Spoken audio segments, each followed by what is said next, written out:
कक्षा 12 की अनिवार्य हिंदी की पुस्तिका पीयूष परवा के इससे पहले के 3 अध्यायों के वीडियो चैनल पर अपलोड कर दिए गए हैं। आज इस चौथे अध्याय मानस का हंस के महत्वपूर्ण अंशों के स्पष्टीकरण के साथ साथ महत्वपूर्ण प्रश्नोत्तर आपके समक्ष प्रस्तुत होंगे। संपूर्ण वीडियो को बहुत ध्यानपूर्वक अंत तक देखना है, जिससे इस अध्याय से संबंधित सभी बातें आपकी स्पष्ट हो जाएंगी। और चैनल को सब्सक्राइब अवश्य कर लें ताकि आने वाले जितने भी वीडियो हैं उनके नोटिफिकेशन आपको सर्वप्रथम प्राप्त हो सकें। तो इस उपन्यास को स्टार्ट करते हैं। इस उपन्यास का एक अंश है ये मानस का हंस, और इसके जो लेखक हैं वो हैं अमृतलाल नागर। आगे सबसे पहले लेखक का परिचय, उनके जीवन परिचय के बारे में देखते हैं कि अमृतलाल नागर हैं वो सन 1916 में जन्मे थे और 1990 में उनकी मृत्यु हो गई थी। ने लगभग आधी शताब्दी तक अपने सक्रिय लेखन से साहित्य जगत को गौरवान्वित किया। उनका व्यक्तित्व बहुआयामी था और आपने हिंदी गद्य की लगभग समस्त विद्याओं में लेखनी चलाई है। प्रमुख रचनाएं इस प्रकार हैं, उनके उपन्यासों के नाम जो इस प्रकार से हैं: बूंद और समुद्र, सुहाके नुपुर, अमृत और विष, एकदा नेमिषारण्य, मानस का हंस, नाचो बहुत गोपाल, खंजर नयन आदि, ये इनके उपन्यासों के नाम हैं। आगे कहानी संग्रह हैं: वाटिका, अवशेष, एटम बम, पीपल की परी, एक दिल, हजार अफसाने आदि। और अन्य जो रचनाएं हैं वो जैसे चैतन्य महाप्रभु की जीवनी भी इन्होंने रचित की है। साहित्य और संस्कृति एक निबंध है वो भी इन्होंने रचित किया। और चकलस जो व्यंग्यात्मक रचना है वो है। और हमारे युग के निर्माता सतखंडी हवेली का मालिक, ये बाल साहित्य हैं, बच्चों के छोटे बच्चों से संबंधित साहित्य हैं वो रचित इन्होंने किए हैं। तो ये तो अमृतलाल नागर से संबंधित उनका जीवन परिचय है। तो जो माध्यमिक शिक्षा बोर्ड की एग्जाम की तैयारी कर रहे हैं उन विद्यार्थियों को जो अमृतलाल नागर का परिचय है इस पर इतना ज़्यादा ध्यान देने की जरूरत नहीं है, क्योंकि इन कवियों का जो जीवन परिचय है वो पीयूष परवा से नहीं पूछा जाएगा। जबकि प्रथम श्रेणी व्याख्याता और द्वितीय श्रेणी अध्यापक परीक्षा की तैयारी करने वाले जितने भी विद्यार्थी हैं वो बहुत ही ध्यानपूर्वक इस लेखक का परिचय है उसको देखें। उनके उपन्यासों, कहानियों और अन्य जितनी भी जो रचनाएं हैं उनके नाम है वो अच्छी तरह से याद रखें। फिर आगे पाठ का संक्षेप में परिचय दिया गया है। मानस का हंस जो पाठ है उसका संक्षेप में सार दिया गया है कि इस पाठ के अंदर क्या क्या है उनके बारे में दिया है। मानस का हंस गोस्वामी तुलसीदास के जीवन पर आधारित उपन्यास है। इसमें गोस्वामी तुलसीदास हैं, उनके जीवन को हम देखेंगे। और संकलित भ्रंश में तुलसीदास का अंतर्द्वंद्व है। तुलसीदास है उनके मन में आत्मा के अंदर द्वंद्व मचा हुआ है। तात्कालीन समाज की मन स्थिति और उस समय की समाज की जो मन की स्थिति है वो किस प्रकार की थी ये, तथा रत्नावली के त्याग में प्रतिमूर्ति का दिग्दर्शन होता है। और तुलसीदास की जो पत्नी है रत्नावली, और किस तरह से वो स्वयं तुलसीदास से अलग रहकर अपनी जो त्याग पूर्ण भावना है एक नारी की अपने पति के प्रति किस तरह से वो त्याग दिखाती है, इसका दिग्दर्शन, इसका भी हमारे को अलग अलग पक्षों में उनके दर्शन हैं वो होते हैं। इस अंश में तुलसीदास राम भक्ति के शिखर पुरुष के रूप में प्रतिष्ठापित हैं। तुलसीदास हैं वो राम भक्त के रूप में दिखाए गए हैं। और उनके हृदय में रत्नावली के प्रति स्नेह के साथ उनके परित्याग का पश्चाताप भी है। तुलसीदास हैं वो अपने हृदय से रत्नावली के प्रति प्रेम है वो बहुत ज़्यादा है उनका, फिर भी उनका तुलसीदास है वो रत्नावली को छोड़कर इस तपस्या के क्षेत्र में आ गए हैं। तो उनके मन में पश्चाताप भी है। लोक कल्याण के लिए वे वैराग्य में जीवन का अनुसरण करते हैं और लोक कल्याण के लिए दुनिया को जो अलग अलग प्रकार का जो ज्ञान है वो देने के लिए वो इस संसार पूर्ण जीवन को छोड़कर वो तपस्यामय जीवन है उसका अनुसरण करते हैं। उनके मार्ग में रत्नावली बाधक नहीं बनती, बल्कि तपस्विनी भारतीय नारी के समान उनका साथ देती है। और यहाँ पर जो रत्नावली उनकी पत्नी है वो बिल्कुल एक भारतीय नारी किस तरह से अपना पति का हर क्षेत्र में सहयोग करती है उसी तरह से अपना भरपूर सहयोग उनका देती है। वह प्रबुद्ध और तर्कशिला है। यहाँ पर रत्नावली को काफ़ी प्रबुद्ध, बुद्धिशिला व तर्कशिला, तर्क करने वाली नारी के रूप में भी बताया है। संपादित अंश में तुलसी रत्नावली के संवाद मर्म स्पर्शी है। और इस अध्याय में हम ये भी देखेंगे कि तुलसीदास और जो रत्नावली हैं वो जब आपस में मिलते हैं तो उनका जो संवाद हैं वो भी मर्म स्पर्शी हैं, दिल को छूने वाले हैं। आगे ये अध्याय ही शुरू होता है और इस अध्याय में दिया है कि गोस्वामी जी लोलार कुंड के मठ में भगवान श्री कृष्ण की आरती करते हुए कृष्ण भक्ति का एक पद गा रहे हैं। मठ के आंगन में सभ्रांत भक्तों की भीड़ है। कुलीन कुछ संत हैं वो भक्त आए हुए हैं और वो उनकी भीड़ लगी हुई है। सभी उनके भजन पर मुग्ध हैं। श्री कृष्ण भजन गा रहे हैं और उनके भजन पर जितने भी जो आए हुए भक्तगण हैं वो सब के सब मुक्त हैं। और आरती के बाद दर्शनार्थियों को गोस्वामी जी कृष्ण भक्ति का महत्व बताते हैं। और आरती होने के बाद में जितने भी जो भक्त आए हुए हैं उन जो दर्शनार्थी आए हुए हैं उनको गोस्वामी जी कृष्ण भक्ति का महत्व बताते हैं कि श्री कृष्ण है, उनकी भक्ति है, वो उसका क्या महत्व है, ये जो जितने भी जो दर्शनार्थी आए हैं उनको समझाते हैं। फिर आगे, लोगों को समझाते हुए जैसे चुटकी लोगों को समझाते हैं जैसे चुटकी में डोर सदी होने पर पतंग को आकाश में चाहे कहीं पर भी विचरे कोई बाधा नहीं पहुंचती, वैसे ही अपने इष्ट से सदगर भाव की डोर में बंधी हुई पतंग को सारे आकाश में उड़ाओ, सब देवों के प्रति अपनी श्रद्धा अर्पित करो, तो तुम्हारा इष्ट भी सर्वव्यापी, इष्ट यहाँ पर भगवान को कह रहे हैं कि वो सर्वव्यापी सर्व सामर्थ्यवान के रूप में सामर्थ्यवान के रूप में अपने आप को प्रकट करेगा। कि ईश्वर से अगर हम जुड़ जाएंगे तो ईश्वर हमारा है वो हर क्षेत्र में ध्यान रखेगा और हमारे को हर जगह पर वो व्याप्त मिलेगा। प्रकृति की ऐसी कोई भी जगह नहीं है जहां पर ईश्वर है वो व्याप्त नहीं है, ऐसा भाव है जो ईश्वर का, वो लोगों को वो समझा रहे हैं। उसके बाद में भक्त गए एकांत हुआ, और इतनी सब बातें समझाने के बाद में भक्त लोग हैं वो चले जाते हैं। जैसे ही तुलसीदास और भक्तों के बीच संवाद पूरा होता है तो भक्त तो चले जाते हैं और एकांत हो जाता है। अपना प्रवचन अपने आप ही खाने लगा। हे राम जी, मैंने सब कुछ किया और कर रहा हूँ। वेद पुराण शास्त्र संतों की वाणी में आपको पाने के लिए जो जो साधन बतलाए हैं वह सब मैं बड़ी ललक के साथ करता हूँ कि तुम्हारे को, हे भगवान, मत राम को वो यहाँ पर संबोधित करते हुए कह रहे हैं कि आपको पाने के लिए मैंने न जाने कितनी प्रकार की तपस्याएं की हैं, कितने प्रकार के ग्रंथों का अध्ययन किया है, और मैंने जो जो यानी कि साधन बताए हैं उनके साथ साथ में मैं आपके प्रति जितना हो सका हूँ उतना मैं आपसे जुड़ा हूँ। फिर भी आप मुझे प्रत्यक्ष दर्शन क्यों नहीं देते? मेरे ध्यान में जैसे कभी कभी हनुमान जी प्रकट हो जाते हैं वैसे आप क्यों नहीं आते? और यहाँ पर भगवान श्री राम हैं, उनको एक तरह से तुलसीदास है वो उलाना भी देते हैं कि जिस तरह से हनुमान है उनको जब भी याद किया जाता है तो वो मेरे ध्यान में बिल्कुल आ जाते हैं, लेकिन आपसे इतना जुड़ाव होने के बाद में, आपके प्रति मेरी इतनी भक्ति और श्रद्धा होने के बाद में भी आप मेरे को दर्शन है वो क्यों नहीं देते हैं? ये यहाँ पर तुलसीदास की भक्ति भावना में क्षोभ भी थोड़ा प्रकट किया है। फिर आगे, एक शिष्य पूछने आया कि आज भगवान के भोग के लिए भोजन में कौन कौन से व्यंजन बने। यहाँ पर एक शिष्य आता है और वो तुलसीदास से ऐसी बात पूछता है कि आज भगवान के भोग के लिए जो भोजन में कौन कौन से पकवान बनने चाहिए। इस प्रश्न ने गोस्वामी जी को अधिक खिन्न बना दिया, और जैसे ही शिष्य प्रश्न करता है गोस्वामी तुलसीदास से तो गोस्वामी जी हैं थोड़े से उदास हो जाते हैं। कहा कि जो भगवान को रुचता है वही बनाओ, और वो एक जवाब ऐसा दे देते हैं कि भगवान को जो रुचता है, भगवान को जिस चीज़ में रुचि है वही उनके लिए पकवान बनाया जाए। फिर एक शिष्य निश्चय ही कुछ खिन्न मन होकर चला गया, और शिष्य है वो इतनी बात सुनकर उदास मन से चला जाता है। दालान में मंदिर की चौखट का टेका लगाकर वे राधा मुरलीधर की मूर्तियां निहारने लगे। हे कृष्ण रूप राम जी, मेरा मन अभी सदा भी नहीं था कि आपने मुझे तो इस वैभव की भट्टी में डालकर और अधिक तपाना आरंभ कर दिया है। हे हरि, मुझ दीन दुर्बल की इतनी कठिन परीक्षा आप क्यों ले रहे हैं? एक ओर तो दुनिया मुझे महामुनि और दूसरी ओर कपटी और कुचाली कहती है। केशव, यह दोनों परस्पर विरोधी विशेषताएं तो मुझसे कदापि नहीं हो सकती। फिर भी लगता है कि मैं अति अधम प्राणी हूँ। अधम यहाँ पर पापी प्राणी के रूप में अपने आप को बता रहे हैं।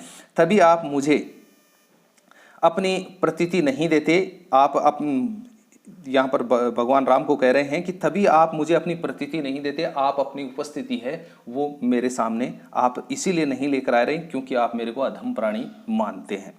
मुझे एक बार भरोसा दिला दो राम जी, एक बार यह कक्ष तुम्हारे आश्वासन भरे स्वर से गूंज उठे और तुम कह दो कि तुलसी तू मेरा है, तो बस फिर मुझे कुछ नहीं चाहिए, मुझे केवल आपका भरोसा और आपका सानिध्य चाहिए। यहाँ पर भगवान श्री कृष्ण से, भगवान श्री राम से हैं वो एक बार, तुलसीदास हैं वो ऐसी विनती चाहते हैं कि आपका एक बार दर्शन हो जाए और आपका एक बार मेरे जीवन में आपका सानिध्य हो, थोड़ा जुड़ जाए, तो फिर मेरे को किसी भी चीज़ की कमी नहीं रहेगी और मेरा जीवन है वो धन्य हो जाएगा। ऐसा वो भगवान श्री कृष्ण से जुड़ते हुए उनके लिए प्रार्थना कर रहे हैं। जो जो मूर्तियां ब्राह्मदेव के दालान में लगी हुई हैं उनको वो देखते जाते हैं। फिर आगे, विक्रमपुर से राजा भगत पधारे हैं और विक्रमपुर से राजा भगत आते हैं।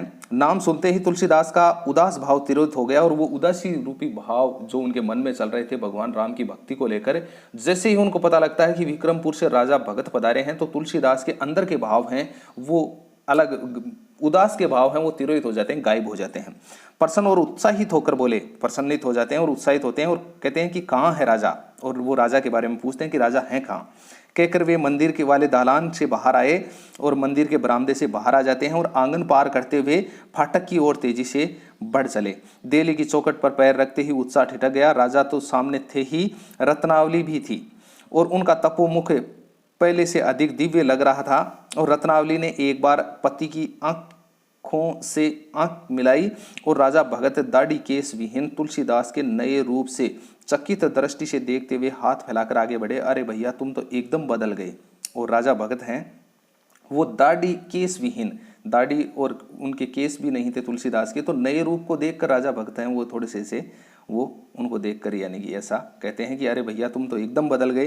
परंतु तुलसीदास का उत्साह अब ठंडा पड़ चुका था और औपचारिक आलिंगन करके गले मिलकर तुरंत अपने आप को मुक्त कर लिया और किंचित रुखे स्वर में पूछा, इन्हें क्यों लाए। और थोड़े से उदास से भाव में रुखे से स्वर में पूछते हैं कि इन्हें क्यों लाए, यानी कि ये साथ में आपने रत्नावली को लेकर आए हैं, इनको आप यहाँ पर क्यों लेकर आए। आगे रत्नावली तब तक तेजी से आगे बढ़कर उनके पैरों में गिर चुकी थी और तुलसीदास ने अपने पैरों पर रत्नावली की अंगुलियों का स्पर्श अनुभव किया। उस स्पर्श में इतनी तृप्ति थी कि पल भर के लिए मन से राम बिसर गए, रोष ठहर न पाया। मर्दुल स्वर में फिर आगे नीचे है। साथियों एक बात का ध्यान देना कि इसमें जो जहाँ जहाँ अंडरलाइन की हुई है उन्हीं अंशों को हम अध्ययन करेंगे क्योंकि वो ही ज़्यादा महत्वपूर्ण है। अपनी माताजी को ऊपर के कक्ष में पहुंचा दो। और तुलसीदास हैं उसके बाद में अपने शिष्यों को कहते हैं कि जो ये माताजी आई हैं इनको ऊपर के कक्ष में पहुंचा दो और भगत जी के रहने की व्यवस्था मेरे बगल वाली कोठरी में कर दो, और जहां पर मैं रहता हूं मेरे जो बगल का कमरा है उसमें राजा भगत हैं उनका ठहरने के लिए जो निश्चित स्थान है वो वहां पर कर दो। फिर माताजी यदि गंगा स्नान के लिए जाना चाहें तो किसी को उनके साथ भेज दो, और यानी कि रत्नावली हैं वो अगर गंगा स्नान करना चाहें तो उनको किसी के साथ में आपको भेज देना है। फिर मठ के सारे शिष्यों और सेवकों को तब तक मालूम हो चुका था कि गोस्वामी जी की पत्नी आई है और सभी उनके प्रति अपना आदर प्रकट कर रहे थे। एक बार तुलसीदास ने किसी भृत्य से, किसी नौकर से माताजी के संबंध में पूछा तो पता चला कि वे रसोई घर में रसोइयों की सहायता दे रही हैं। और यहाँ पर किसी नौकर से अगर तुलसीदास है वो पूछते हैं कि वो कहाँ हैं तो वो बताता है कि वो रसोई घर में जो रसोइया जो पकवान बना रहा है उसकी सहायता है वो रत्नावली कर रही है। भोजन के समय रसोई में वर्षों पूर्व नित्य मिलने वाला स्वाद आज फिर मिला। संतोष हुआ। राजा से उन्होंने गांव जवार सबकी खबर पूछी और अपने रामायण रचने की बात, अयोध्या, मिथिला और सीतामढ़ी आदि यात्राओं की चर्चा भी उनसे की, पर रत्नावली के संबंध में एक शब्द भी न पूछा। और उसके बाद में क्या है कि उधर पकवान तो बन ही रहा था रसोई के अंदर, और इधर क्या है कि तुलसीदास और जो राजा भगत हैं उनके बीच में आपस में संवाद चलता है। तो तुलसीदास तरह तरह की बातें पूछते हैं, गांव के बारे में पूछ लेते हैं, रामायण रचने की बात हो जाती है उनके बीच में, अयोध्या, मिथिला और सीतामढ़ी की यात्राओं की बात भी होती है, लेकिन रत्नावली के संबंध में अभी तक एक कोई भी चर्चा है वो नहीं होती है। उसके बाद में टोडर उलसित स्वर में बोले कि हाँ वहाँ जाएगी और मेरे यहाँ भी पधारेगी। ये यहाँ पर टोडर और जितने भी जो अन्य व्यक्तियों के नाम आएंगे ये तुलसीदास जहाँ पर रह रहे हैं वहाँ पर सेवक के रूप में ये अपनी भूमिका निभाते हैं ये लोग। और वो तुलसी क्या है कि यहाँ पर रत्नावली को अपने अपने घरों में ले जाना चाहते हैं वहाँ, इसीलिए वो बहुत प्रसन्नित हैं कि रत्नावली हमारे घर भी जाएगी और हमारे वहाँ पर भी जाकर हमारे घरों को भी धन्य करेगी। ऐसी बात है वो वहाँ पर रहने वाले सेवक हैं वो सोचते हैं। टोडर उलसित स्वर में बोले कि हाँ वहाँ जाएगी और मेरे यहाँ भी पधारेगी। जिस दिन गठजोड़े से महात्मा जी की जूठन गिरने का सौभाग्य मेरे घर को मिलेगा उसी दिन से मेरा जन्म सार्थक हो जाएगा। 2-4 दिन बीत गए, इसी बीच तुलसी और रत्ना का आमना सामना एक बार भी न हुआ और तुलसी चाहते थे कि उन्हें हिड़ते फिरते रत्नावली की सूरत देखने को मौका मिल जाए, पर रत्नावली ने सतर्कतापूर्वक अपने आप को उनकी दृष्टि से बचाए रखा और रत्नावली ने भी काफ़ी ख्याल रखा। वो भी जो तुलसीदास हैं उनके सामने नहीं आई, वो उन्होंने भी अपने आप को बचाए रखा और तुलसीदास चाहते थे कि रत्नावली की सूरत है वो उनको देखने को मिले।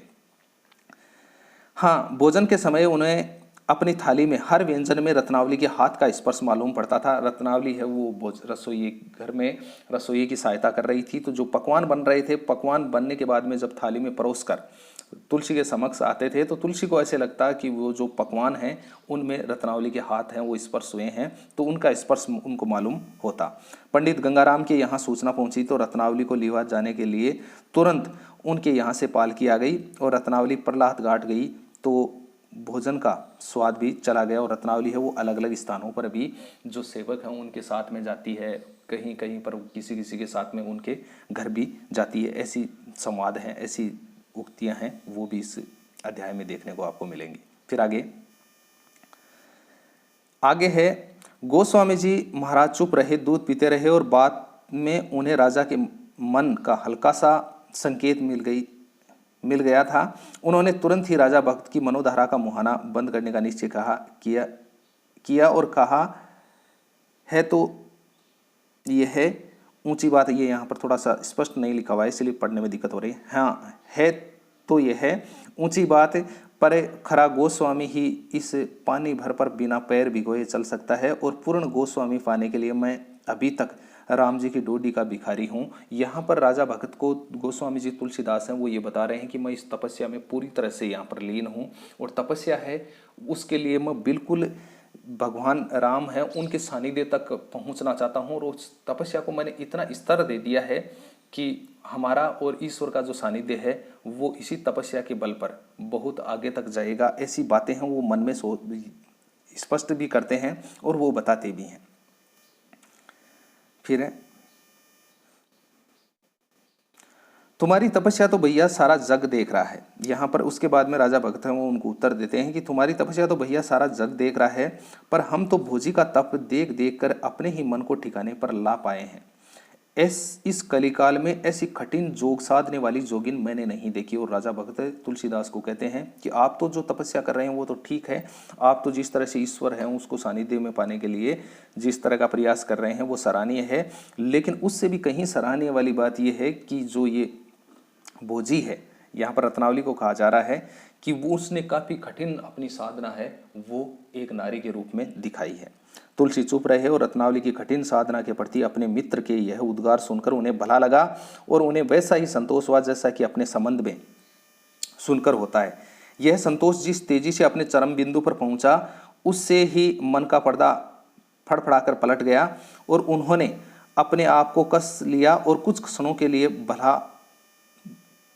के लिए भूला हुआ राम नाम फिर से घट में गुंजाना आरंभ कर दिया। राजा कह रहे थे कि गांव में तुम्हारी रुचि की रसोई बनाती रही और किसी भूखे कंगले को खिलाती थी और आप बिना चुपड़ी बिना साग भाजी के 2 रोटी खाकर अपने दिन बिताती और रोज तुम्हारी धोती धोना, तुम्हारी पूजा की सामग्री लगाना, तुम्हारे बैठक में झाड़ू लगाना, तुम्हारी एक एक चीज को सहेज संभाल कर रखना। और कहाँ तक कहें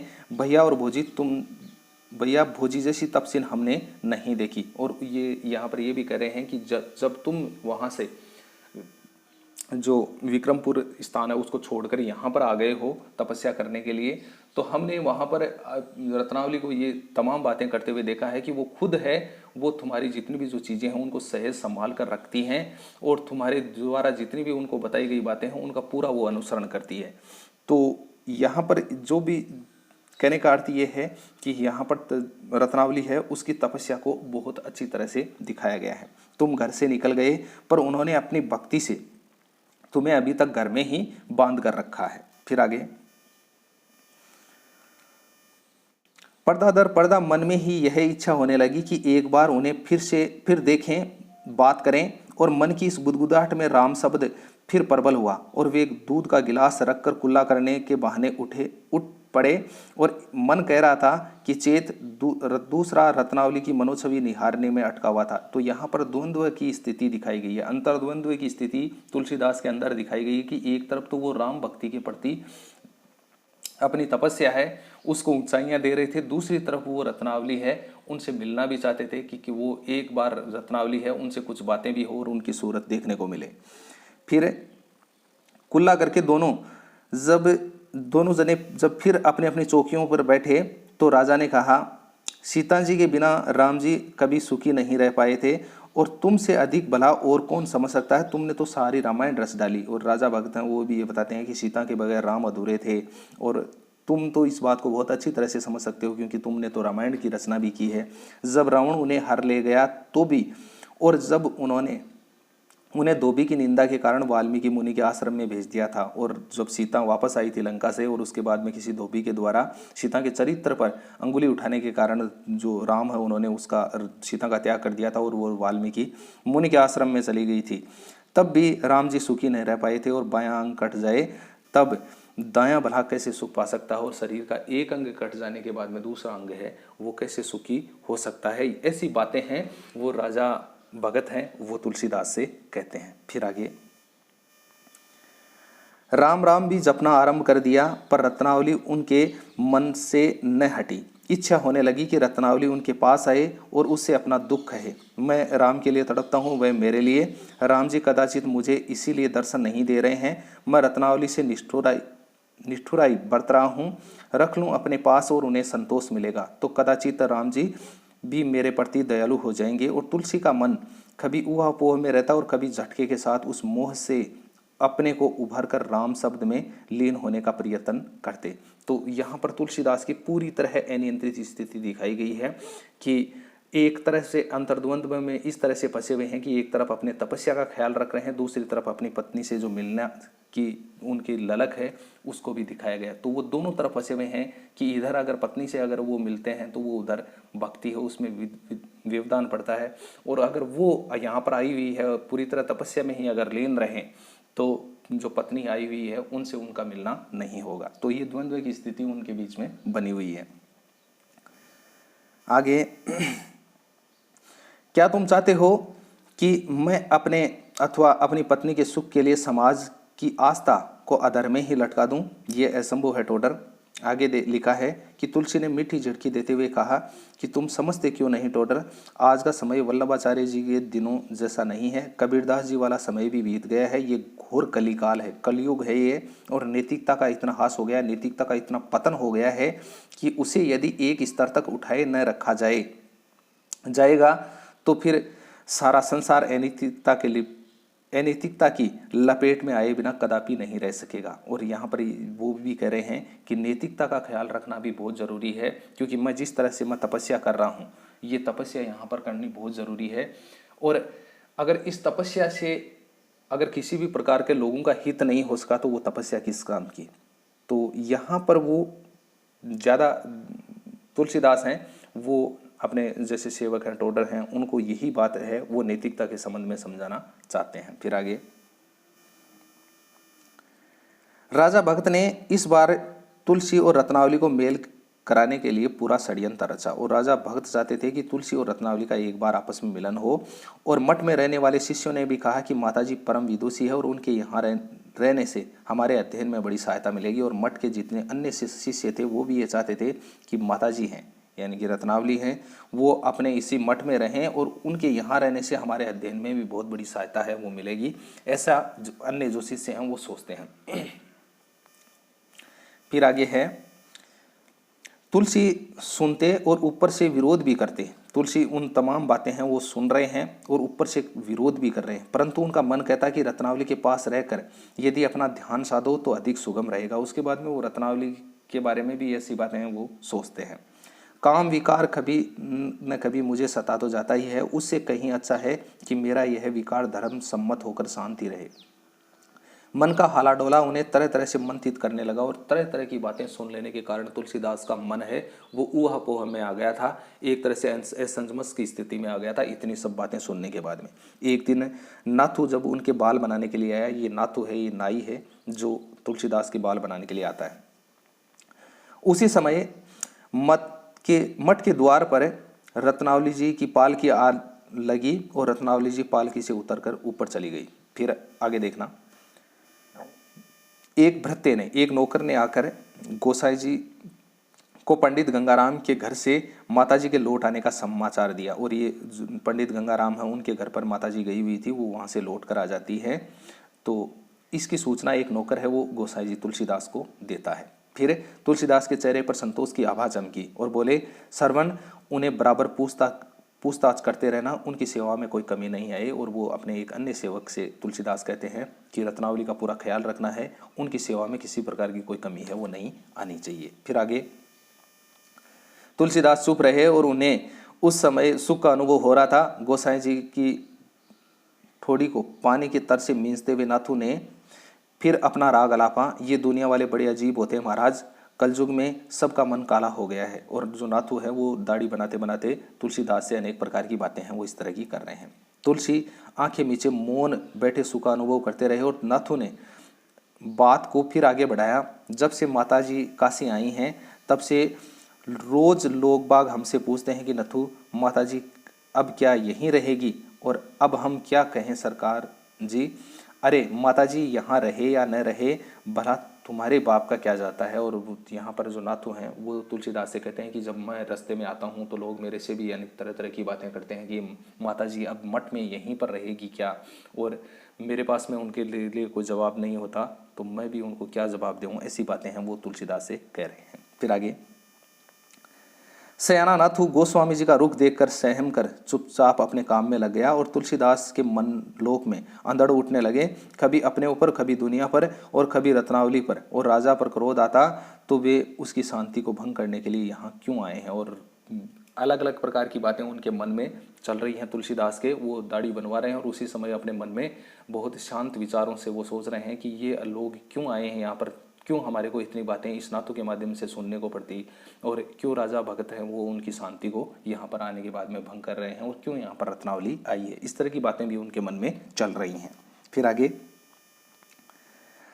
संयम जप तप नियम धर्म वर्थ आदि सारी औषधियाँ करके हार चुका, किंतु वह मेरे काबू में नहीं आ रहा है। कृपा करके उसे निरोगी बनाइए और अपने चरणों की अटल भक्ति देकर उसे शांत कीजिए। ऐसी प्रार्थना भी वो यहाँ पर तुलसीदास भगवान से कर रहे हैं कि मेरे को कुछ समझ में है वो नहीं आ रहा है। अब मैं बहुत तप चुका हूँ। बंद आंखों से आंसू टपकने लगे। नातू ने जो यह देखा तो अपना उस्तरा रोक दिया, और वो जब उनके तुलसीदास के आंसू टपक रहे थे तो नातू ने भी अपना जो उस्तरा है जिस संसाधन से उनके दाढ़ी बना रहे थे उसको रोका, और उस उस्तरे और हाथ का स्पर्श हटते ही तुलसीदास बाहरी होश में आ गए। भरी हुई आंखें खोलकर एक बार देखा कि फिर पास रखे हुए अंगूठे से आंखें पूछकर बोले कि तुम अपना काम करो नाथू, मेरा मन तो बावला है और कभी हंसता और कभी रोता है। तो नाथू को ऐसी बातें हैं वो तुलसीदास कहते हैं। नाथू जब अपना पूरा काम करके जाने लगा तो तुलसीदास बोले कि अब जो कोई तुमसे पूछे तो कह देना कि माताजी अपने मोहवश 4 दिन के लिए आई है और शीघ्र ही चली जाएगी। और उनको जाते जाते नाथू को ये बात है वो तुलसीदास कहते हैं कि तुम्हारे को अगर कोई भी व्यक्ति अगर उनके आने के बारे में अगर पूछे तो आप ये बात उनको कह देना। आगे मैं दूसरे गोसाइयों की तरह अनीति की चाल पर कदापि नहीं चल सकता। यहाँ पर तुलसीदास अपने को स्वयं को थोड़ा दृढ़ बनाते हैं और वो मन में ऐसी बातें हैं वो सोचते हैं कि मैं दूसरे जो गोसाई होते हैं उनकी तरह अनीति की चाल पर नहीं चल सकता। मैंने गृहस्थ आश्रम का त्याग किया सो किया। वो कह रहे हैं कि अगर मैंने घर को छोड़ दिया है तो वो सदा के लिए ही छोड़ दिया है। उनके चेहरे पर हट भरी अहंता दमक उठी और थोड़ी देर बाद ही उन्होंने नौकर को बुलाकर रत्नावली को कहलवाया कि वे शीघ्र ही राजापुर लौट जाएं। और थोड़ी देर बाद में एक नौकर को बुलाते हैं और कहते हैं कि रत्नावली को आप जाकर कह दो कि वो शीघ्र राजापुर लौट जाएं। रत्नावली ने उसी दास के द्वारा कहलवाया कि वे उनसे मिलना चाहते हैं, और रत्नावली उसी नौकर से जाकर ये बात कहलवाती है वापस तुलसीदास को कि वो उनसे मिलना चाहती है। एक बार तुलसीदास जी का मन हुआ कि मना कर दें, फिर कहते कहते थम गए और कहा कि भेज दो और कोठरी का पर्दा गिरा दो और बैठने के लिए बाहर का आसन भी बिछा दो। और इसके बाद में वो कह रहे हैं कि उनको भेजो आप। फिर रामचरितमानस की एक प्रति शीघ्र ही तुम्हारे पास पहुंच जाएगी। और इसके बाद में रत्नावली है वो तुलसीदास के पास में आ जाती है, और रत्नावली है वो तरह तरह के प्रश्न भी करती हैं और उनके बीच में आपसी वार्तालाप भी चलती है। यहाँ पर जो तुलसीदास हैं वो क्या कहते हैं कि रामचरितमानस की एक प्रति शीघ्र ही तुम्हारे पास पहुंच जाएगी, यानी कि मैं तेरे पास में पहुंचा दूंगा। रत्नावली को वो कह रहे हैं। टोटल प्रतिलिपियां कराने की व्यवस्था कर रहे हैं। रत्नावली की आंखें बरस पड़ी और कुछ देर रुककर तुलसी गोसाई से पूछा कि गई तो रुंदित कंपर स्वर में रत्ना बोली कि जा रही हूँ। रो रही हो रत्ना? तो वो कह रहे हैं कि वो कहती है कि संतोष के आंसू हैं। उनके आंसू टपक रहे थे रत्नावली के भी। तो वो जब उनसे कहते हैं कि रत्ना आप रो रही हो, तो रत्ना कहती है कि संतोष के आंसू हैं। उसके बाद में कहते हैं कि अब न बहाओ देवी, नहीं तो मेरे मन का धैर्य और संतोष बढ़ जाएगा, और यानी कि मैं आपकी ये हालत है ये मैं नहीं देख सकता, इस तरह का काम है ये आप न करें, नहीं तो वरना मेरा धैर्य है वो जवाब दे जाएगा और संतोष है वो छिन भिन हो जाएगा।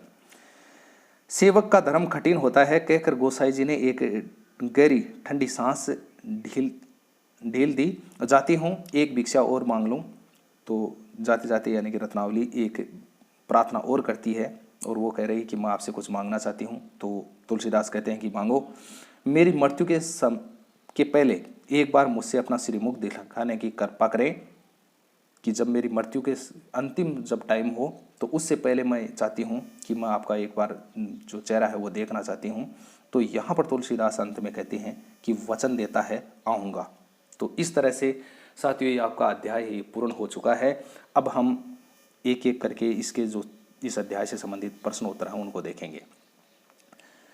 इस चौथे अध्याय में मानस का हंस, इसके लेखक अमृतलाल नागर हैं। अमृतलाल नागर का जन्म है वो 1916 में हुआ था, इनकी मृत्यु है वो 1990 में हुई थी। फिर आगे नागर जी के उपन्यास कौन से हैं, तो इनके उपन्यासों के नाम हैं बूंद और समुद्र, सुहाग के नुपुर, अमृत और विष, एकदा निमिषारण्य, मानस का हंस, नाच्यो बहुत गोपाल और खंजर नयन। ये इनके उपन्यासों के नाम हैं। फिर आगे गोस्वामी तुलसीदास किस मठ में प्रभु की भक्ति करते थे, तो वो लोलार कुंड में प्रभु की भक्ति है वो किया करते थे। साथियों यहाँ पर प्रश्नों को बहुत ध्यानपूर्वक आपको देखना है ताकि अध्याय में अगर कोई बात अगर रह गई हो आपको समझाने से संबंधित, वो यहाँ पर बिल्कुल स्पष्ट हो जाएगी। जाकी रही भावना प्रभु मूरत देखी तीन वैसी, प्रस्तुत चौपाई का मूल भाव क्या है, तो यहाँ पर है कि जिस मनुष्य की जैसी भावना होती है प्रभु की मूरत उसी रूप में देखता है। आगे जैसे चुटकी में डोर सदी होने पर पतंग को आकाश में चाहे कहीं पर भी विचरे कोई बाधा नहीं पहुंचती। इस पंक्ति किसके संदर्भ में कही हुई है, तो वो ईश्वर के संदर्भ में कही हुई है कि डोर जिस तरह से मनुष्य पतंग को उड़ाता है तो वो अपने हाथ में रखता है, पतंग चाहे कहीं भी जाए लेकिन डोर व्यक्ति के हाथ में रहती है और वो जहाँ कहीं पर भी उस पतंग को ले जा सकता है। ऐसे ही ईश्वर के हाथ में मनुष्य की डोर है और वो मनुष्य का कुछ भी बिगड़ने नहीं देता है। वो डोर के अपनी ही उस डोर के माध्यम से मनुष्य को इधर उधर क्रियाक्रमों में लगाए रखता है। तो यहाँ पर ईश्वर के संदर्भ में ये बात कही गई है। गोस्वामी तुलसीदास किसके दर्शन चाहते हैं, तो वो श्री राम जी के दर्शन चाहते हैं। फिर है जो भगवान को रुचता है वही बनाओ। पंक्ति तुलसीदास के किस भाव से पूर्ण होकर कही, तो खिन्नता के भाव से ये बात कहते हैं, उदासी के थोड़े भाव से कहते हैं कि जो भगवान को अच्छा लगता है वही बनाओ। जब उनसे खाने के बारे में एक शिष्य ने पूछा था कि भगवान के लिए कौन कौन से पकवान बनाए जाएं। 8 में है कि उन्होंने निश्चय ही अपनी स्वाद शक्ति प्रभु की स्वाद शक्ति बना ली होगी, मेरी स्वाद रूपिणी गौ अभी भड़कती है। उपयुक्त वाक्य किसने कहे, तो तुलसीदास ने अपने शिष्य से ये बात कही थी। आगे तुलसीदास के अनुसार दुनिया में कौन सी दो विरोधी विशेषताएं बताती हैं, तो वो बताते हैं कि पहली महामुनि है और दूसरी कपटी और कुचाली है। प्रभु श्री राम जी से तुलसीदास को क्या चाहिए, तो उनका भरोसा चाहिए भगवान का और उनका सानिध्य है वो चाहिए। राजा भक्त कहाँ से पधारते हैं, तो राजा भक्त पधारते हैं विक्रमपुर से। दिल्ली की चौखट पर पैर रखते ही तुलसीदास का उत्साह क्यों ठिठक गया, दिल्ली की चौखट पर पैर रखते ही तुलसीदास का उत्साह ठिठक जाता है क्योंकि उन्होंने रत्नावली को देख लिया। फिर राजा भक्त अपने साथ किसको लेकर आए हैं, तो वो राजा भक्त हैं वो अपने साथ लेकर आए हैं रत्नावली को। रत्नावली कौन थी, तो रत्नावली तुलसीदास की पत्नी थी। फिर अरे भैया तुम तो एकदम बदल गए, ये वाक्य किस संदर्भ में वह किसने कहा, तो ये दाढ़ी और केश विहीन तुलसीदास को देखकर राजा भगत ने कही थी कि आप तो एकदम से ही अपना जो रूप है वो बदल लिया है। रत्नावली द्वारा तुलसी के चरण स्पर्श करने पर उन्हें कैसा महसूस हुआ, तो उस स्पर्श की तृप्ति से तुलसी राम नाम को बिसर गए और एक बार जैसे ही उनका हाथ है वो तुलसी के पैरों पर स्पर्श हुआ तो उनका जो राम नाम लगातार उनके अंदर चल रहा था वो एक बार कुछ भूल सा जाते हैं। तुलसी के शिष्य का क्या नाम था, तो तुलसी के शिष्य का नाम था प्रभुदत्त। तुलसीदास ने टोडर से क्या कहा कि वे उनके बाल सखा मित्र रत्नावली को आने की सूचना दे दें। फिर आगे है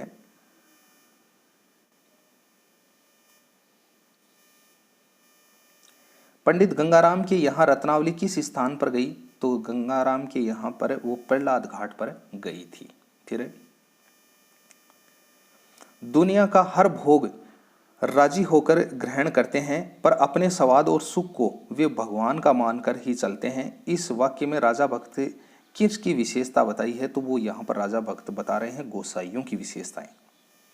आगे, इस कलिकाल में ऐसा कठिन जोग साधने वाली जोगिन मैंने नहीं देखी। पंक्ति में जोगिन शब्द किसके लिए प्रयुक्त हुआ है? तो पंक्ति में जोगिन शब्द रत्नावली के लिए प्रयुक्त हुआ है। एक मुहावरा है थाली का बैंगन होना। मुहावरे का क्या अर्थ है? तो अपनी बात पर अडिग, सिद्धांतहीन और मौकाप्रस्त न रहना। श्री राम के दर्शन न होने पर तुलसीदास ने क्या कारण समझा कि रत्नावली से निष्ठुरताई बरत रहे हैं, कि वो रत्नावली के साथ में ऐसा व्यवहार कर रहे हैं, इसके कारण भगवान श्री राम है वो उनको दर्शन नहीं दे रहे हैं।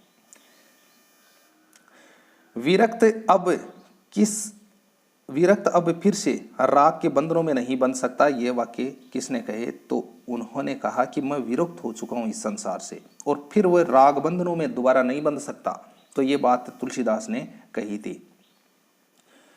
तुलसी रत्नावली का मेल कराने के लिए राजा भक्त ने किन किन को अपने पक्ष में कर लिया? तो राजा ने पंडित गंगाराम टोडर और कैलाश कवि को अपने पक्ष में कर लिया था। इन व्यक्तियों ने कुछ इस प्रकार की रूपरेखा तैयार की थी ताकि तुलसी और रत्नावली का मिलाप हो सके। नाथू कौन था? तो नाथू तुलसीदास जी का नाई था। सकन उनसे बराबर पूछताछ करते रहना और उनकी सेवा में कोई कमी न आए। प्रस्तुत वाक्य किसने व किसके लिए कहा है? तो तुलसीदास जी ने रत्नावली के लिए बातें कही थी कि उनकी सेवा में किसी प्रकार की कमी नहीं आनी चाहिए। फिर आगे, 4 दिन की चांदनी फिर अंधेरी रात का क्या अर्थ है? तो कुछ दिन का ही दिखावा होना। ये एक तरह की लोकोक्ति है कि 4 दिन की चांदनी फिर अंधेरी रात, तो उसमें होता है कि कुछ दिन का दिखावा। तुलसीदास के मन में किस बात का ऊहापोह है कि वे उनके मन के ऊहापोह को दूर करें, कि मन में किसी भी प्रकार का संशय हो तो उसको वो दूर कर दें। तुलसीदास श्री राम से क्या प्रार्थना करता है? वे उनके मन के ऊहापोह को दूर करें और वो कह रहे हैं कि मेरे मन में जो अंतर्द्वंद की स्थिति बनी हुई है उस स्थिति को आप हे भगवान दूर करें। तुलसीदास रत्नावली को रखना चाहकर भी क्यों नहीं रख पाए? क्योंकि उन्होंने गृहस्थाश्रम का त्याग कर दिया था, घर छोड़ दिया था और वे संत बन चुके थे, इसीलिए रत्नावली को अपने पास में नहीं रख सकते थे। फिर रत्नावली ने तुलसीदास की किस रचना की प्रति मांगी? तो रत्नावली जी ने रामचरितमानस की प्रति है वो तुलसीदास से मांगी थी। विदाई के समय रत्नावली ने भिक्षा रूप में तुलसीदास से क्या विनती की कि मेरी मृत्यु से पहले एक बार मुझे अपना श्रीमुख दिखाने की कृपा जरूर करें, कि जब यानी कि मृत्यु मेरे करीब हो तो उससे पहले आप हैं वो एक बार मेरे पास में जरूर आएंगे और अपना श्रीमुख दिखलाएंगे। तो इस तरह से आपके प्रश्नोत्तर हैं ये पूर्ण हो चुके हैं। इससे पहले 13 अध्यायों के वीडियो भी चैनल पर अपलोड कर दिए गए हैं, उनको भी आप ज़रूर देखें। और इस अध्याय से संबंधित जितने भी जो बातें अगर कुछ क्लियर हुए बगैर रह गई हैं तो आप वीडियो को फिर से स्टार्ट करके करीब 1-2 बार और देखें, ताकि ये सभी बातें आपकी पूर्णतः है और ये अध्याय पूरी तरह से आपके समझ में आ जाए। और चैनल को अगर आपने सब्सक्राइब नहीं किया तो सब्सक्राइब जरूर करें, ताकि आने वाले जितने भी जो वीडियो हैं उनके नोटिफिकेशन जैसे ही वीडियो अपलोड किया जाए तो तुरंत आपके पास में नोटिफिकेशन उसका पहुँच जाए। तो मिलते हैं एक नए अध्याय के साथ में, तब तक के लिए जय हिंद, जय भारत।